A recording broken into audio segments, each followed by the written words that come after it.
Fjórði liður ársreikningur Akureyrarbæjar fyrir árið 2022 afsakið fyrir og það Ásthildur Sturludóttir bæjarstjóri.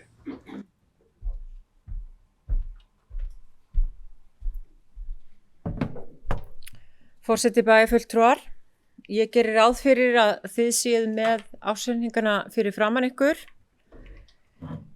Ársreikningur Akureyrarbæjar fyrir árið 2022 var lagður fram og kynntur af endurskoðendum bæjarins í bæjarráði þann 13. apríl síðastliðinn og vísa þaðan til fyrri umræðu í bæjarstjórn.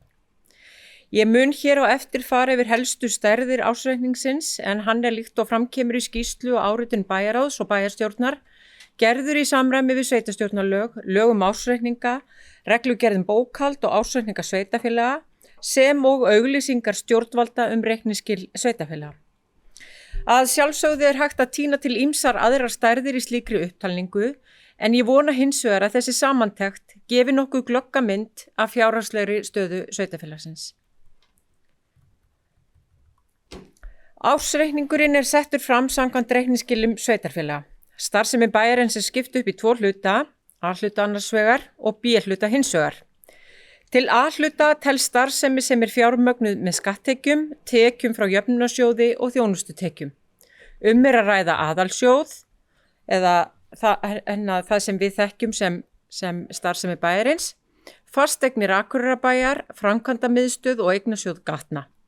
Til B-hluta sveitarfélagsins teljast fjárhagslega sjálfstæð fyrirtæki sem að hálfu eða að meiri hluta í eigu sveitarfélagsins, en rekstur þeirra að stofni til fjármagnaður með þjónustutekjum.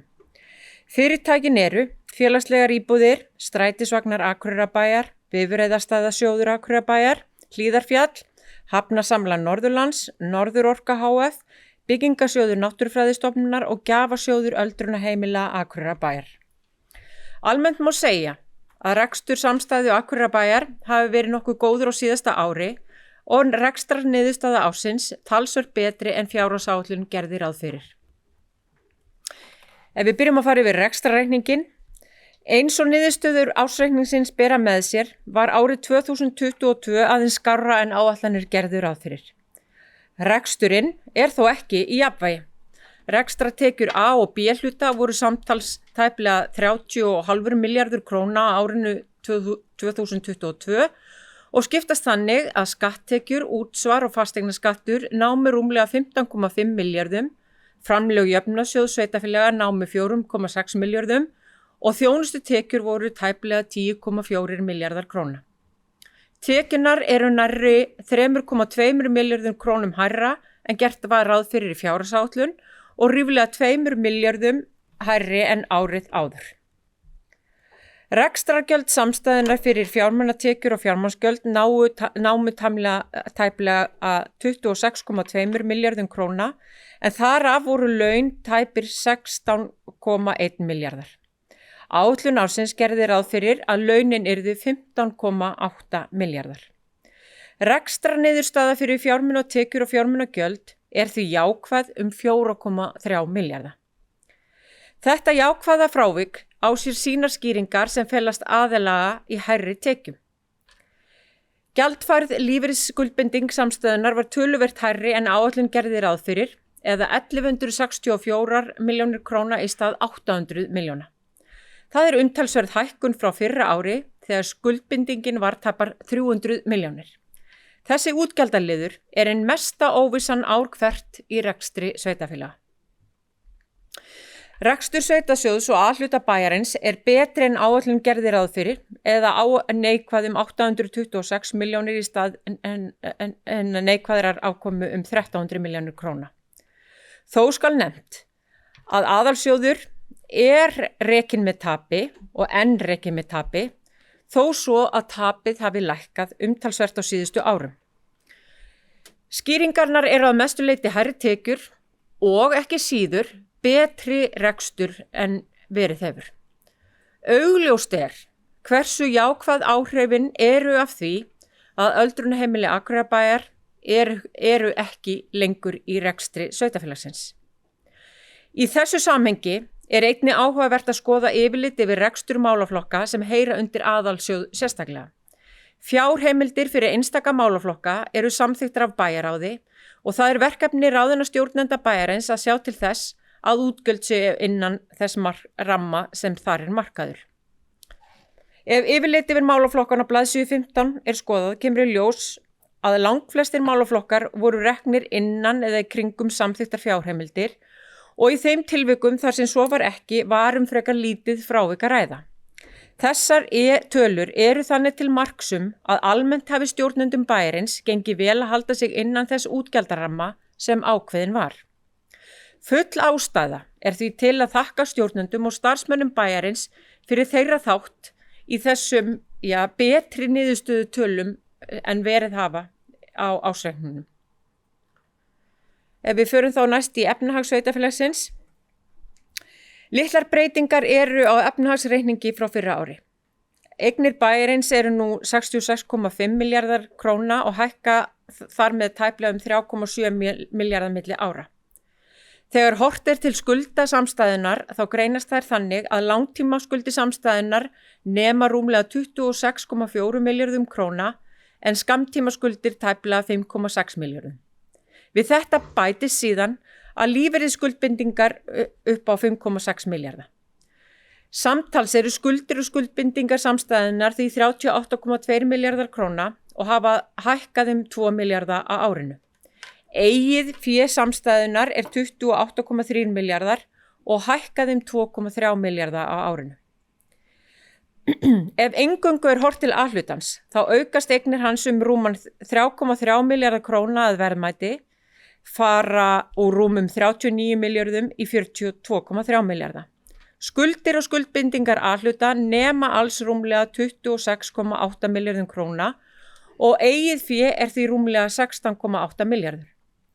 Eiginfjárhlutfall A-hlutans er 37% en samstæðunar í heild 43%. Langtímaskuldir samstæðuna skiptast þannig að 4,6% þeirra eru í erlendum gjaldmiðli en rúmlega 95% íslenskum krónum. Erlendi hluti skuldarna eru fyrst og fremst hjá Norðurorku. Fjárhagur Akureyrarbæjar er traustur og nam skuldaviðmið samstæðunar í árslok 84% samkvæmt reglum eftirlitsnefndar með fjármálum sveitarfélaga en það var 86% árið áður. Skuldaviðmið A-hluta var 58% í árslok en 61% árið áður. Rétt er að nefna að skuldaviðmið má samkvæmt sveitarstjórnarlögum ekki vera hærra en 150%. Akureyrarbær er því langt undir því.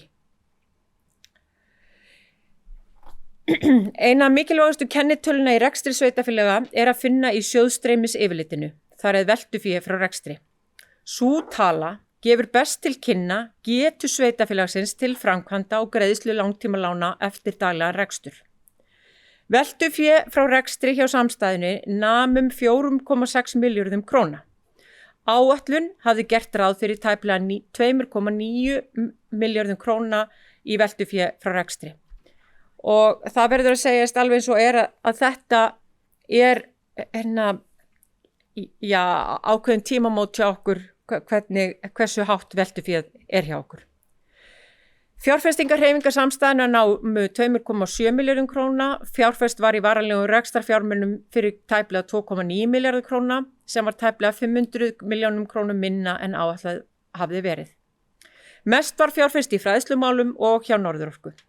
Frekari sundurliðun má sjá í skýringu 7 með ársreikningnum. Fjármögnunarhreyfingar samstæðuna voru neikvæðar samtals 1255 milljónir króna. Þar af voru greiddar afborganir á lánum tæpir 1,4 milljarðar króna. Og það er gleðilegt að segja frá því að engin ný langtímalán voru tekin á síðasta ári. Handbært fé samstæðu sveitarfélagsins hækkaði 270 milljónir króna á árinu og var tæplega 3.500 milljónir króna í árslok. Veltufjárhlutfall samstæðunar var 1,27 í árslok og A-hlutans var það 1,5 í árslok og er það mjög ásættanlegt í báðum tilvikum. Eins og hér hefur komið fram, þá gekk rekstur Akureyrarbæjar vel á árinu 2022. Rekstrarniðurstaðan er mun betri en áætlað var enda aðhaldsgætt í Hvívatna. Niðurstaðan hefði verið jákvæð ef ekki væri fyrir gríðarlega verðbólgu og neikvæða ávöxtun lífeyrissjóða.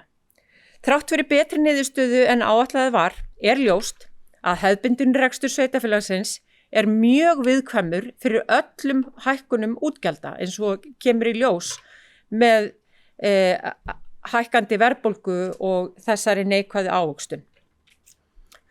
Og lítið má út að bregða svo ekki verði umtalsverðan hallarekstur að ræða. Og því má segja að reksturinn sé alls ekki búinn að ná sjálfbærni og gæta þarf vel að öllum útgjöldum vandlega. Það var mjög jákvætt á síðasta degi ársins, þá kom sérstakt framlag frá jöfnunarsjóði vegna málefna fatlaðra. Það rétti sannarlega hluta til þann mikla hallarekstur sem er á málaflokknum. Það er ljóst, samkvæmt öllum úttektum, að málaflokkurinn er vanfjármagnaður í heild sinni. Það hafa allar úttektir sýnt og taka verður á þeim vanda til frambúðar en ekki með einskiptis lausnum. Þjónusta við fatlað fólk er ein af okkar grunnskyldu verkefnum og við eigum að sinna þeirri þjónustu vel og það kallar á fjármagn. Það verður því áfram verkefni bæjarstjórnar að vinna að því að treysta rekstur bæjarins til framtíðar, vinna að því að auka tekjurnar og gæta ítrasta aðhalds í útgjöldum. Forseti, ágætu bæjarfulltrúar. Ég vil í lokin þakka stjórnendum og starfsmönnum Akureyrarbæjar fyrir gott samstarf á árinu 2022. Ég vil sérstaklega þakka fjármálastjóra, Dan Brynjarsinni og hans fólki fyrir traust og gott samstarf og með sama hætti vil ég þakka endurskoðendum bæjarins, Davíð Búa Halldórsinni og Níelsi Guðmundssyni og starfsfólki þeirra hjá Enor fyrir þeirra vinnu við frágang reikningsins og gott samstarf á liðnu ári. Síðast en ekki síst vil ég svo þakka ykkur, kæru bæjarfulltrúar, fyrir gott og ánægilegt samstarf á þessu fyrsta ári kjörtímabilsins. Að lokum legg ég til að ársreikningnum verði vísað til bæjarráðs og síðari umræðu í bæjarstjórn að loknum umræðum hér á fundinu. Þökkum bæjarstjórnum Ásthildi Sturludóttur fyrir, orðið er laust. Bæjarfulltrúi Sunna Jóhannesdóttir, gjörðu svo vel.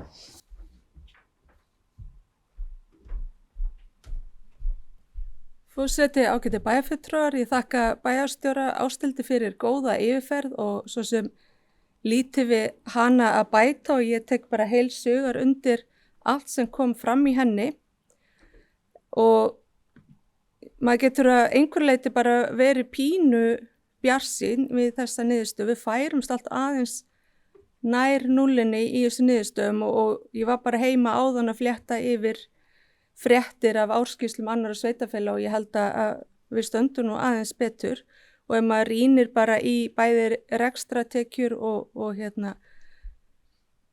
tekjur og gjöld síðustu árum, þá sér maður alveg að tekjurnar hafa aukist meira en gjöldin og það held ég sé bara fyrir bæjarstjórn að þakka sem að tóka málum.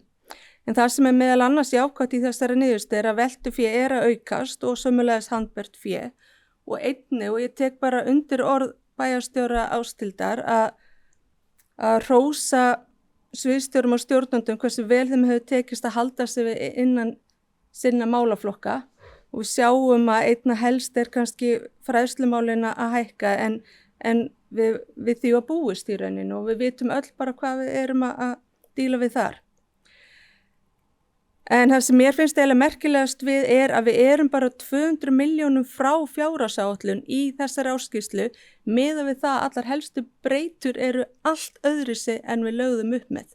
Þannig að eiginlega ótrúlegt hversu nálægt við lentum þrátt fyrir mikla breytingar og við tökum bara sem dæmi útsvari mun hærra, við sjáum aukinn fjármagnskostnað vegna verðbólgu, mun hærri lífeyrisskuldbindingar en gert var ráð fyrir og svo hærri framlög úr jöfnunarsjóði og farið í minni fjárfestingar en ætlað var. Þannig það má eiginlega segja að þetta séu utanaðkomandi þættir sem hafa helst haft áhrif á fjárhaginn á síðasta ári og erfitt svo sem að sjá fyrir það. En í síðustu fjárhagsáætlun þá gerum við ráð fyrir að við sem að sigla í átta að sjálfbærni og ég tek bara undir orð bæjarstjóra Ásthildar að við megum ekki víkja frá því og ég skora bara okkur að fara ekki að þeirri leið og sýna áfram ráðdeild í bæði framkvæmdum og auknum rekstrakostnaði. Nú má eiginlega segja að þessi árskýrsla sé síðasta afkvæmi síðustu bæjarstjórnar og nú okkar að taka við og halda áfram þeirri góðri vinnu sem var verið að vinna þá. Bara takk fyrir. Þakkum bæjarfulltrúi Sunnu Hlín Jónsdóttur fyrir, orðið laust. Já, bæjarfulltrúi Halla Björk Reynisdóttir, tekur til máls. Forseti, ágætu bæjarfulltrúar. Ég vil byrja að þakka bæjarstjóra fyrir afar greinargóða yfirferð á ársreikningnum og jafnvel vil ég hrósa starfsfólki fyrir góða myndræna framsendingu sem við vorum að fá senda í og fylgir gögnunum okkar sem að hjálpar okkur til þess að svona lesa ársreikningin og íbúum til þess að glöggva sig á þessu. Það ánægilegt eins og við komum fram bæði hjá bæjarstjóra og bæjarfulltrúa Sunnu hér á undan að reksturinn jákvæðari og sýnir jákvæðari niðurstöðu heldur en við gerðum ráð fyrir áætlunum. Þó að það séu eins og bæjarfulltrúi Sunna kom inn á, kannski utanaðkomandi þættir fyrst og fremst sem að valda því að tekjuaukningin sem kemur í gegnum útsvari skila sér ekki að fullu heldur dregst þarna verðbólgan inn í og síðan lífeyrisskuldbindingarnar sem að þýða það að við á endanum erum mann sem nálagt niðurstöðutölunni en þó í betri málum og það jákvætt og fyllir mann bjartsýni. En uppgerið kemur okkur bæjarfulltrúum svo sem ekki ávart þar sem að við svo sem jafnt og þétt erum að fylgjast með rekstrinum og samþykkja viðauka sem að með þeim breytingu sem koma upp á hverjum tíma og við höfum auðvitað verið að fylgjast með því að og vissum að tekjurnar yrðu meiri heldur en gert var ráð fyrir í áætlum en eins líka að verðbólgan var að fljúga af stað sko. Meginskýringar á bættri afkomu eins og fram hefur komið hærri skattekjur og útsvari og hærra framlag úr jöfnunarsjóði og það kemur þarna inn til vegna málaflokks fatlara sem ákvæðlega ánægilegt en eins og bæjarstjóri kom inn á hér áðan að þá það auðvitað ekki fullfjármagnaður málaflokkur og það mikilvægt að við náum samkomulagi og konsensus við ríkið hvernig við ætlum að standa þeirri fjármögnun. Þannig að við færumst þá enn nær og eins og hefur komið hérna fram hjá bæjarfulltrúa Sunnu meðal annars að við lögðum að staði upp fyrir nokkrum árum, þar að segja síðasta bæjarstjórn og svo við þá núna áfram vonandi náum að halda þeirri vinnu gangandi að ná sjálfbærni í rekstri og við erum ekki komið þangað. Þó að þetta líti ágætlega út og með að við önnur sveitafjölu þá stöndum við bara ansi vel, ætla ég að leyfa mér að segja. Það ákvæðlega ánægilegt að sjá veltufé frá rekstri aukast á milli ára og það auðvitað það sem við horfum svona til þegar við erum að meta heilbrigðir í rekstursins í heild sinni. Stöðugildum líka að fækka á milli ára og það var hluti af þessum stjórnsýslubreytingum og þeim markmiðum sem við settum okkur á síðasta kjörtímabili að ná meiri hagræðingu inn í rekstrinum og ég vil þakka og hrósa bæjarstjóra og öðrum og sviðstjórum og starfsfólki almennt fyrir að standa sig mjög vel í rekstrinum á þessu árið 2022 og halda sig innan ramma fjárhagsáætlunar af mestu. Þannig að það ákaflega ánægilegt og þó að við séum bjartsýn og getum vel við unnað niðurstöðuna, þá vil ég samt brýna okkur bæjarfulltrúana líkt og bæjarfulltrúi Sunna gerði að við höldum áfram á sömu vegferð og höldum okkur við að gæta aðhalds í rekstri og bregðast við ef einhver utanaðkomandi áhrif gætu verið að ég rugga þessum bát í einhverja átt sem við viljum ekki fara. Ég held við séum komið þarna, við stefndum á sjálfbærni 2025. Við erum núna að horfa á niðurstöðu sem ívið betri heldur en að við vorum að gera ráð fyrir þá. Þannig að kannski náum við þessu fyrir, en í það minnsta allt útlit fyrir okkur takist þetta 2025 verðum við kannski með sjálfbæran rekstur og það væri nú ákala ánægilegt. Þakkum bæjarfulltrúa Hölluborg Grenisdóttur fyrir, orðið laust. Ekki fleiri sem vil taka til máls, þá byrja til atkvæða þau sem að samþykkja að vísa ársreikningi bæjarins fyrir árið 2022 til bæjarráðs og síðar umræðu bæjarstjórnar eftir pant. Það samþykkt með 11 atkvæðum.